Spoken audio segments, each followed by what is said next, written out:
जय हिंद दोस्तों, एक बार फिर से आप सभी का स्वागत है हमारे अंकुर क्लासेस चैनल पर। जैसा कि हमारे शब्द की वेद की क्लास चल रही थी, शब्द के वेद में हमारा जो पहला आता है रचना या बनावट के आधार पर, रचना बनावट के आधार पर शब्द थे जो रूढ़, यौगिक और योग रूढ़ थे, वो हमारा कंप्लीट हो गया था टॉपिक। उसका दूसरा नंबर आता है हमारा सार्थक का जो दूसरा भाग आता है वो था उत्पत्ति के आधार पर। तो उत्पत्ति के आधार पर शब्द के 5 वेद थे, कौन कौन से? तद्भव, तत्सम, देशज, देशज और वर्णसंकर शब्द, वो भी हो गए थे। आज हमारा तीसरा टॉपिक आता है वो आता है शब्द या शक्ति के आधार पर, जो होता है व्यंजक, लाक्षणिक और वाचक शब्द का। तो वो देखते हैं टॉपिक जो हमारा नया आता है, नया वर्ड आता है शब्द या शक्ति के आधार पर।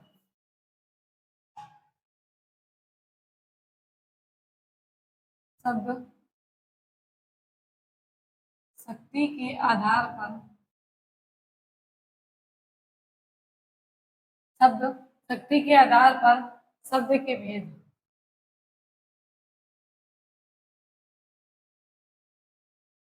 शब्द के भेद तो कितने होते हैं? 3।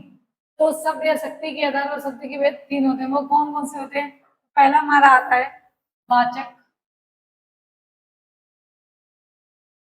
वाचक, तो वाचक को और बोलते हैं, इसे अभिधा भी बोला जाता है, इसे अभिधा। फिर जो दूसरा पॉइंट हमारा आता है वो आता है लाक्षणिक। दूसरा नंबर कौन सा आता है? वो आता है लाक्षणिक। और तीसरा आता है व्यंजक या फिर व्यंजना। व्यंजना, तो शब्द या शक्ति के आधार पर शब्द के भेद कितने होते हैं? तो शब्द या शक्ति के आधार पर शब्द के भेद 3 होते हैं। कौन कौन से 3 होते हैं? तो वाचक यानी कि अभिधा, लाक्षणिक और व्यंजक यानी व्यंजना। तो बात करते हैं वाचक शब्द की। पहला जो हमारा था पता क्या था? वाचक शब्द।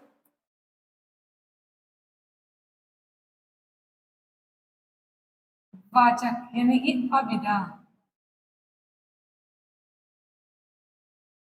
अभिधा, तो अभिधा शब्द, पहला इसका पॉइंट क्या आएगा कि अभिधा शब्द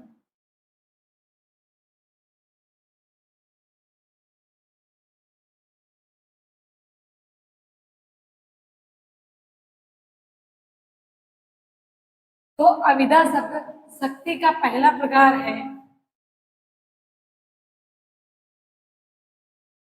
शक्ति का शक्ति का पहला प्रकार है।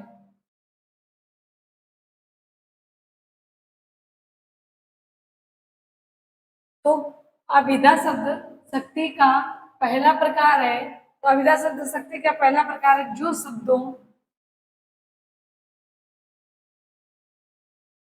शब्दों का शब्दकोशी वर्ण, जो शब्दों का शब्दकोशी जो शब्दों का शब्दकोशी वर्ण या फिर शब्दकोशी अर्थ का बोध कराते हैं। अर्थ का बोध कराते हैं, ये क्या कहलाते हैं? ये हमारे वाचक यानी अभिधा शब्द कहलाते हैं। तो अभिधा शब्द शक्ति का पहला प्रकार होता है। जो शब्दों का शब्दकोशी अर्थ का बोध कराते हैं वे हमारे वाचक शब्द यानी अभिधा शब्द कहलाते हैं। अब अगला जो पॉइंट आता है इसमें, ये इसमें किसी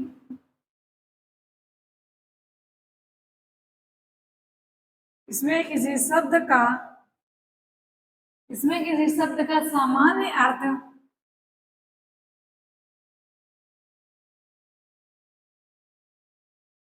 इसमें किसी शब्द का सामान्य अर्थ में प्रयोग किया जाता है।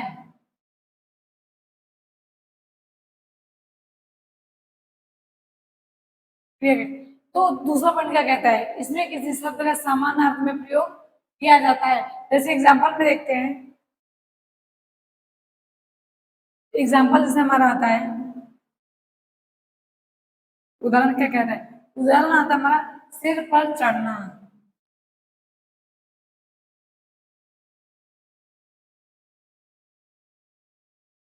सिर पर चढ़ना।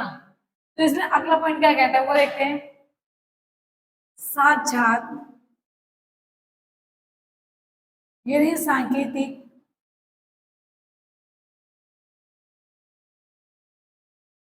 साक्षात सांकेतिक अर्थ को प्रकट करता है,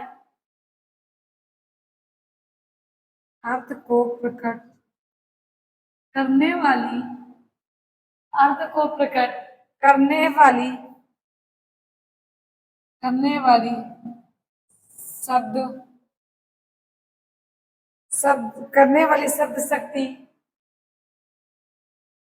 अभिधा कहलाती है, अभिधा कहलाती है, अभिधा शक्ति कहलाती है।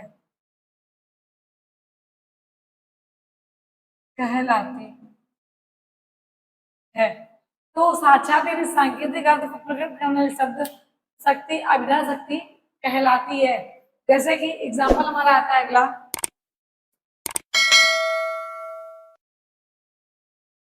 इसका वर्ण क्या कहता है, तो मोहन पुस्तक पढ़ रहा है,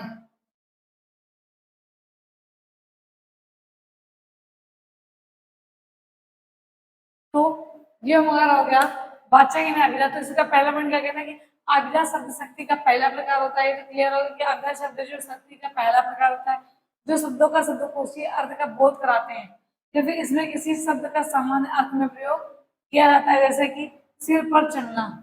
फिर बात करते हैं साक्षात सांकेतिक अर्थ को प्रकट करने वाली अभिधा शक्ति कहलाती है, जैसे कि मोहन पुस्तक पढ़ रहा है, मोहन पुस्तक पढ़ रहा है। तो इतना नोट डाउन करिए।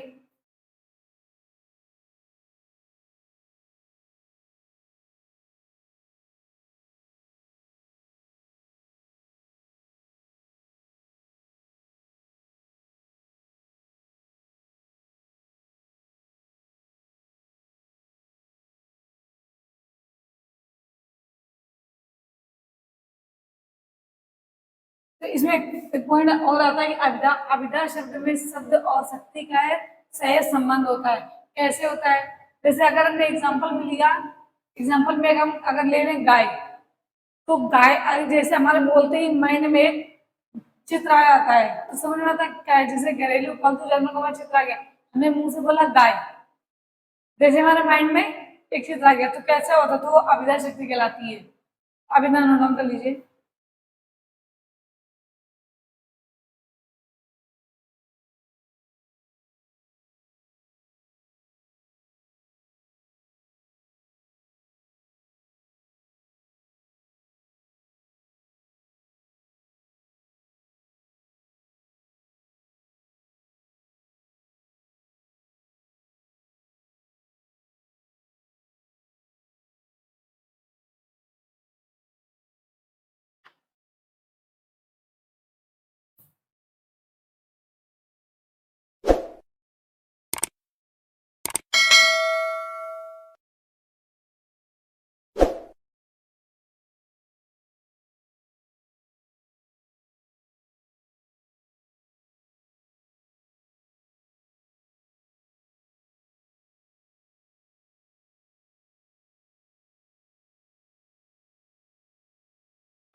अब जो आता है हमारा दूसरा नंबर, वो आता है क्या, लाक्षणिक। तो हमारा हो गया वाचक यानी कि अभिधा,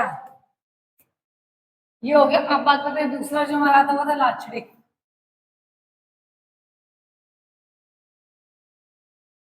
लाक्षणिक शब्द, तो लाक्षणिक शब्द क्या होता है, लाक्षणिक शब्द क्या होता है, तो शब्द को जिस शब्द को जिस शब्द को जिस शक्ति से उसका शब्द को जिस शक्ति से उसका जिस शक्ति से उसका,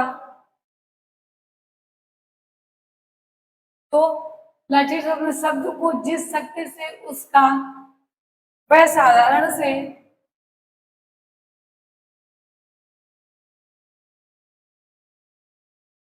वह साधारण से वह साधारण से भिन्न और वह साधारण से भिन्न और दूसरा वास्तविक अर्थ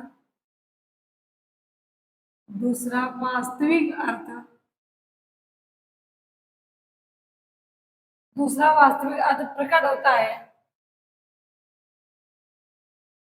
प्रकट होता है लाक्षणिक शब्द कहलाता है। लाक्षणिक शब्द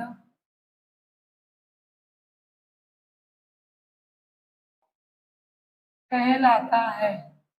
तो शब्द को जिस शक्ति से उसका वह साधारण से भिन्न और दूसरा अर्थ, मतलब कि अपना अर्थ न देकर तो दूसरा अर्थ प्रकट करता है, वह हमारा लाक्षणिक शब्द कहलाता है। जैसे एग्जाम्पल में हमारा आता है, एग्जाम्पल देखिए अगर, तो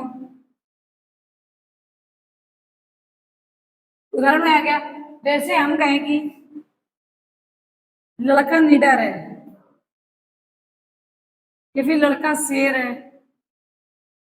एग्जाम्पल दिया, लड़का शेर है, तो इसका अर्थ क्या हुआ? हमने कहा लड़का शेर है, तो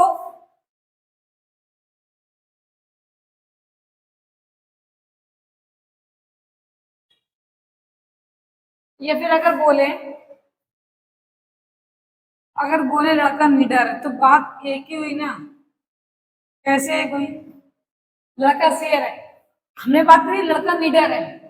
अगर निडर शब्द का प्रयोग किया है तो किसके लिए? शेर के लिए, क्योंकि शेर निडर होता है, तो किसी से नहीं डरता है। तो लड़का निडर है, लड़का किसी से नहीं डरता है, तो निडर शब्द का अगर मैं प्रयोग किया तो किसके लिए हुआ? शेर के लिए हुआ है। तो अब समझ में आ रहा होगा आप लोगों को। तो अगला जो पॉइंट आता है वो आता है मतलब व्यंजना शब्द। इतना आगे कि अगर वो लड़का निडर है, तो लड़का निडर है अगर बोला तो माइंड में हमारा आ गया कि लड़का मतलब निडर है, तो तुलना किससे हो रही? शेर से हो रही है। निडर बोलते ही यह अर्थ स्पष्ट होता है कि इसका अर्थ शेर है। इसी तरह दूसरा जो पॉइंट आता है वो आता है हमारा व्यंजना शब्द। तो लास्ट तीसरा आता है व्यंजना।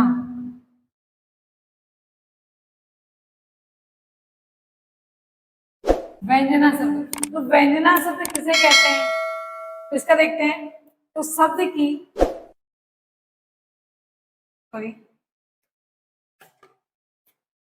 शब्द की जिस शक्ति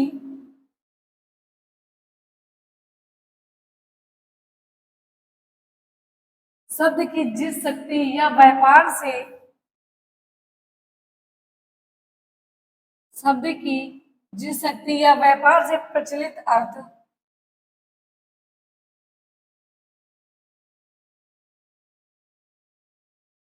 शब्द की जिस शक्ति या व्यापार से प्रचलित अर्थ एवं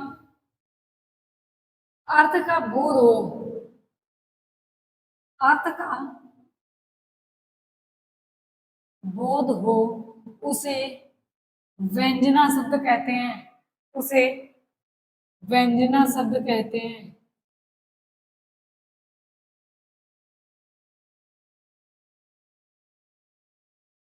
उसे व्यंजना शब्द कहते हैं। शब्द की जिस शक्ति व्यापार से प्रचलित अर्थ या अर्थ का बोध हो, उसे व्यंजना शब्द कहते हैं। जैसे एग्जाम्पल में देखा हमने, उदाहरण के लिए, सूर्य डूब गया।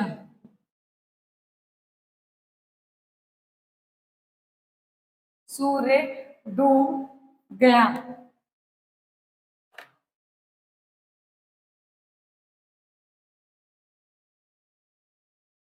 तो ये हो गया हमारा व्यंजना शब्द। व्यंजना शब्द की वह शक्ति या व्यापार से प्रेरित अर्थ को का बोध करना व्यंजना शब्द कहलाता है। जैसे सूर्य डूब गया।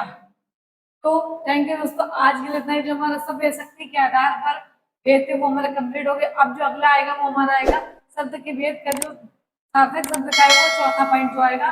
उसके बाद करते हैं जिसमें विकारी और अविकारी शब्द के बारे में बात करेंगे। तो आज के लिए इतना ही।